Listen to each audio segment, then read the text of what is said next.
बिस्मिल्लाहिर्रहमानिर्रहीम। अस्सलाम वालेकुम नाज़रीन, मेरा नाम है उस्मान फ़िरोज़। यूट्यूब चैनल है इन्फोग्राम 360 और आप देख रहे हैं सच क्या है। नाज़रीन, अक्सर मेरे देखने वाले मुझसे ये सवाल करते हैं कि आखिर आपको हुकूमत में इतनी खामियां क्यों नज़र आती हैं।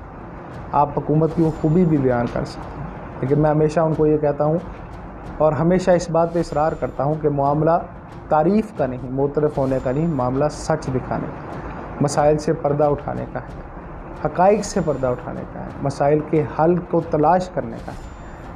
तो नाज़रीन, मैं उनको हमेशा दावत देता हूँ कि आप आइए, मुझे कोई ऐसी खूबी बताइए तो मैं वीलॉग और उस पर बात ज़रूर करूँगा। नाज़रीन, आज जो मैं बात आपसे करने जा रहा हूँ, आप मुझे बताइएगा कि क्या सच बोलना गलत है? क्या मसाइल को बताना, हक़ाइक़ को सामने लाना गलत है? झूठी तारीफ़ें करने से क्या मिलेगा? ये मुल्क 22 करोड़ से ज़ायद का है। मुल्क की सियासत की हर वक्त बदलती सूरत हाल और मफादात की जंग ने कईयों को तो बहुत अमीर कर दिया, बहुत मालदार कर दिया, मगर नाज़रीन, ये हमें मानना पड़ेगा कि 90% से ज़ायद अवाम आज भी महंगाई की चक्की में पिस रही है। मौजूदा हुकूमत की नाकिस पॉलिसियाँ और इस पर कोरोना ने अवाम का जीना दोभर कर दिया है। इस मुश्किल हालात में नाज़रीन, आपको पता है कि स्कूल खुल गए, कोरोना का दबाव थोड़ा कम हुआ तो स्कूल खुल गए, लेकिन इस हवाले से कुछ अर्सा पहले एक ख़बर गर्दिश कर रही थी और वो ख़बर मैं आपसे शेयर करना चाहूँगा।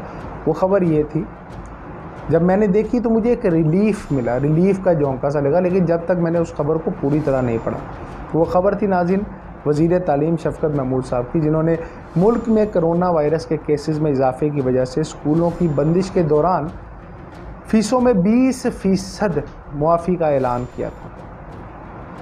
नाज़रीन, वफाकी वज़ीर ने अपने ट्वीट में कहा था कि इस फ़ैसले का इतलाक़ इस्लामाबाद के तमाम स्कूलों पर होगा और दीगर स्कूलों पर भी होगा, लेकिन उसमें एक शर्त दी उन्होंने, वो बड़ी इंटरेस्टिंग शर्त थी, और वो इंटरेस्टिंग शर्त ये थी कि इस फ़ैसले का इतलाक़ उन स्कूलों पर होगा जिनकी फ़ीसें 8,000 से ज़्यादा हैं, यानी 8,000 से कम वाली फ़ीसों पर ये इसका इतलाक़ नहीं होगा। नोटिफिकेशन में ये भी कहा गया कि जो ट्यूशन 8,000 से माहाना कम ट्यूशन फ़ीस वसूल कर रहे हैं, ये तालीमी पॉलिसी उस पर लागू नहीं है। नाज़रीन, ये काबिल हुक्मरान क्या हमें समझा सकते हैं कि कौन सा गरीब ऐसा है जो अपने बच्चे को ऐसे स्कूल में पढ़ाए जिसकी माहाना फ़ीस 8,000 या उससे ज़ायद है?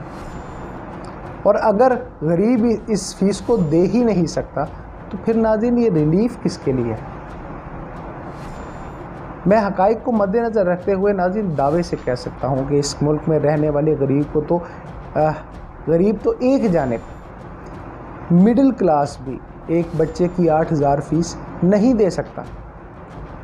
नाज़रीन, जिसकी तनख्वाह 50,000 है, और ऐसा बंदा जिसकी तनख्वाह 50,000 है वो भी शायद लाखों में से एक होगा इस 22 करोड़ की आबादी में से, जो एक बंदा जिसकी माहाना 50,000 तनख्वाह है, अगर उसके 3 बच्चे हैं तो इसका मतलब ये होगा कि 24,000 वो सिर्फ अपने बच्चों की फ़ीस देगा, तो बाकी माह में दीगर मामलात और दीगर जो निज़ाम ज़िंदगी है उसको कैसे चलाएगा? वो नामुमकिन है। और इसका तो वाज़े सबूत ये है कि हमारे वज़ीर आज़म साहब कहते हैं कि उनका भी 2.5 लाख जो तनख्वाह है उसमें गुजारा नहीं होता। नाज़रीन, हर मामले को, हर डिपार्टमेंट को, हर चीज़ को माफिया करार दे देना और इससे जान बचा लेना आखिरी रास्ता है।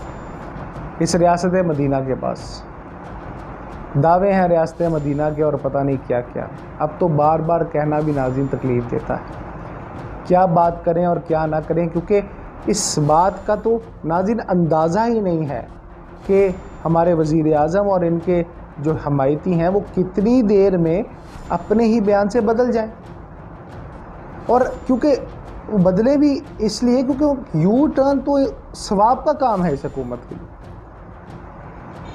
नाज़रीन, 1 साल से ज़ायद हो गया बच्चों को स्कूल ना जाते, घरों में पढ़ाई करते तालिब इल्मों के लिए, जहां शफ़क़त महमूद एक रोल मॉडल हो सकता है, आप सोशल मीडिया भी देखते हैं, एक हीरो हो सकता है, वहीं उनके माँ बाप के लिए ये हुकूमत एक अज़ाब है।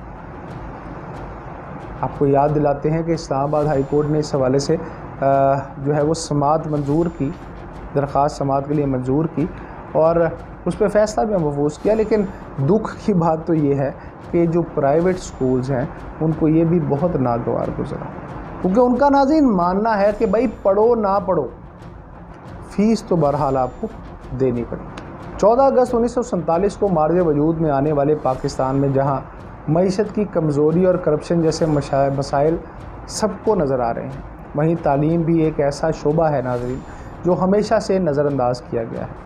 اس پر کبھی بھی توجہ نہیں دی، جس کی وجہ سے ہم تعلیمی میدان میں ناظرین بہت پیچھے رہ گئے ہیں.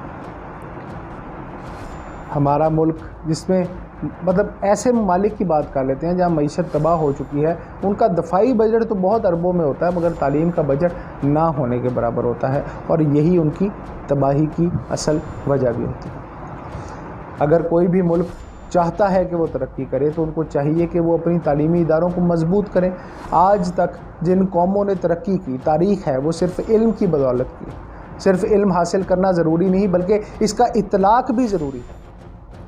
پاکستان کے 2015 سے 2016 کے تعلیمی اعداد و شمار کے مطابق پاکستان میں 21% پرائمری سکولز ایسے ہیں جن کو صرف ایک استاد کی مدد سے چلایا جا رہا ہے. 14% ایسے ہیں جو صرف ایک کمرے پر مشتمل ہیں. 40% ایسے سکولز ہیں جہاں بجلی ہی نہیں ہے. 29% سکولوں میں پینے کا صاف پانی موجود نہیں. 43% سکول ایسے ہیں جن کی عمارت ٹوٹ پھوٹ کا شکار ہے اور 7% سکول ایسے ہیں جن کے پاس سکول کے لیے کوئی عمارت ہی نہیں. ناظرین، پاکستان میں تعلیمی شعبے کی صورتحال غیر تسلی بخش رہی ہے اور سرکاری اعداد و شمار کے مطابق 2 کروڑ 20 لاکھ بچے اب بھی سکول نہیں جاتے. اب سکول نہ جانے کی ناظرین وجہ کیا ہے کہ حکومت ان تمام بچوں کو فیسیلیٹیٹ نہیں کر پا رہی، اور جو اپنی مدد کے تحت جو اپنے اخراجات کو اپنے آپ کو تنگ کر کے اپنی مشکل کریٹ کر کے اپنے لیے جو اپنے بچے کو سکول بھیجنا چاہتا ہے، تو پرائیویٹ سکولز میں فیسیں اتنی زیادہ ہیں کہ وہ اپنے بچوں کو پڑھا نہیں سکتے. اور جو ہم ریلیف کی بات کرتے ہیں ناظرین، تو حکومت ریلیف آخر دے کس کو رہی ہے؟ ریلیف کہتے کس کو ہیں؟ دینا کس کو چاہیے؟ ریلیف ناظرین امیروں کے لیے نہیں ہوتا، ریلیف غریب کے لیے ہوتا ہے. جس کو 2 وقت کی روٹی نصیب نہیں ہو رہی، ریلیف اس کے لیے ہوتا ہے. اور اگر آپ نے اسکولوں کی 8,000 سے زیادہ ہی فیسیں 20% کم کرنی ہے تو یہ گزارش ہے تمام اعلیٰ حکام سے کہ مت کریں، کیونکہ غریب تو ویسے ہی نہیں دے سکتا، تو اس ریلیف کا کوئی تک نہیں بنتا، کوئی وجہ نہیں بنتی، کوئی جواز نہیں بنتا.